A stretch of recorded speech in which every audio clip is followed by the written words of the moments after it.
Start.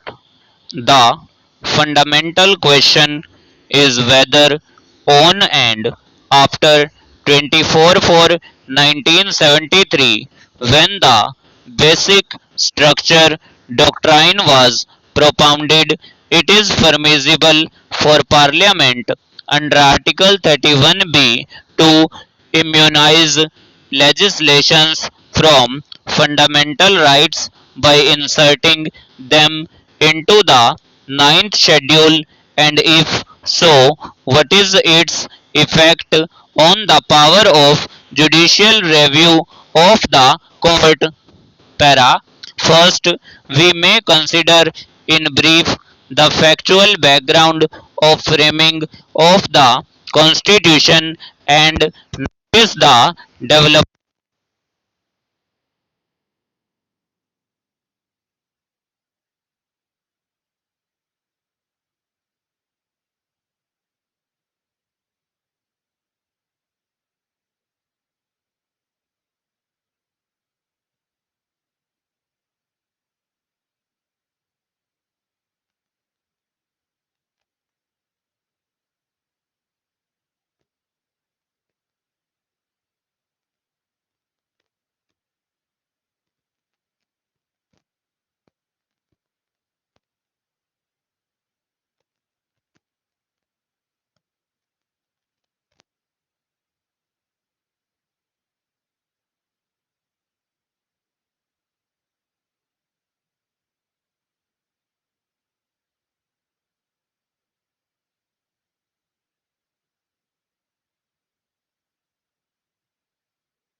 of governmental power to ensure that it does not destroy the democratic principles upon which it is based.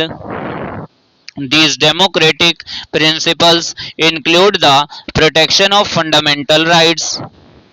The principle of constitutionalism advocates a check and balance model of the separation of powers. It requires a diffusion of powers necessitating different independent centers of decision making.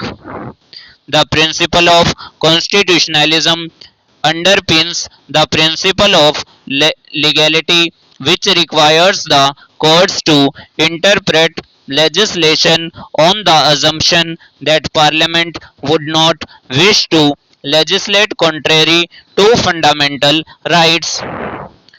The legislature can restrict fundamental rights, but it is impossible for laws protecting fundamental rights to be impliedly repealed by future statutes. Para. The protection of fundamental constitutional rights through the common law is main feature of common law constitutionalism. Para. According to Dr. Amartya Sen, the justification for protecting fundamental rights is not on the assumption that they are higher rights, but that protection is the best way to promote a just and tolerant society. Para. The fundamentalness of fundamental rights has thus to be examined having regard to the enlightened point of view as a result of development of fundamental rights over the years. It is therefore imperative to understand the nature of guarantees under fundamental rights as understood in the years that immediately followed after the Constitution was enforced, when fundamental rights were viewed by this court as distinct and separate rights. In early years, the scope of the guarantee provided by these rights was considered to be very narrow. Individuals could only claim limited protection against the state. This position has changed since long. Over the years, the jurisprudence and development around fundamental rights has made it clear that they are not limited, narrow rights but provide a broad check against the violations or excesses by the state authorities. The fundamental rights have in fact proved to be the most significant constitutional control on the government, particularly legislative power. This transition from a set of independent narrow rights to broad checks on state power is demonstrated by a series of cases that have been decided by this court. In state of Bombay versus Bhanji Munji, relying on the ratio of Gopalan, it was held that Article 31 was independent of Article 19 within bracket 1 within bracket F. However, it was in Rustam so and so copper bracket popularly known as bank nationalization case bracket close that the viewpoint of Gopalan was seriously disapproved. While rendering this decision, the focus of the court was on rather than the literal validity of the law. Para. In the light of aforesaid developments, the main thrust of the argument of the petitioners is that post 1973 it is impermissible to immunize 9th schedule laws from judicial review by making part 3 inapplicable to